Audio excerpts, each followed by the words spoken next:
My name is Lloyd Kim, and I am the coordinator for Mission to the World.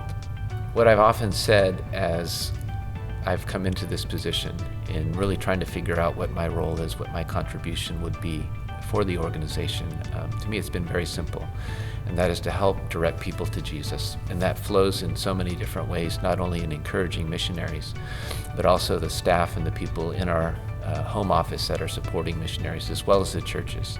Because I believe that as we draw closer to Christ, as we draw closer to His heart, we only add more fuel to missions passion and to see Christ's name again extend to the nations, go forth in power, and go forth in glory. My story really begins at university when the Lord changed my life. And there was a time when I came under deep conviction of sin and experienced the presence of God in a way that I've never experienced before. Came to a Presbyterian church that spoke the gospel, preached the gospel, and He changed me. It was a radical transformation of my life. It was really at that point that I asked myself, Lord, what would you have of me? How can I serve you? How can I be of use to you in your kingdom? And that really began a much more sober reflection on my own experience as a Korean American, living in two cultures and seeing how God might redeem that for His purposes and His glory. And that's when the whole missions idea came to my mind. From that point on, it was more of how do I prepare? How do I equip myself? How do I get ready in testing this call and seeing if the Lord really is leading me in this way? And that journey has led me really to Westminster Seminary, where I had the opportunity to get into the Word, to study Scripture, to equip myself to be again of service to those in other nations who don't have the same opportunities that we have here.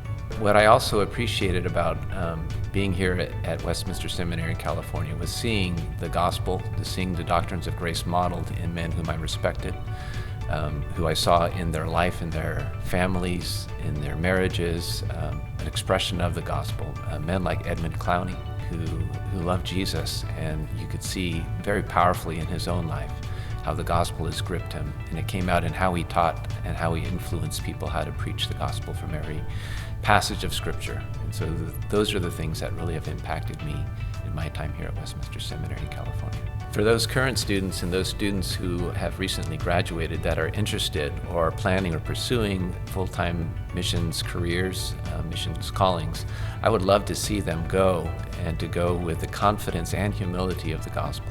And current students here or recent alumni is just, if they're in the church and they're working in churches here in the United States, to see healthy churches, churches that love the gospel, churches that are flourishing, because I believe from that will flow those people who will love missions and love to support missions. And so beyond anything else, just to see healthy, vibrant churches, churches that are growing in grace, churches that love the gospel and want to see Jesus' name exalted throughout the world.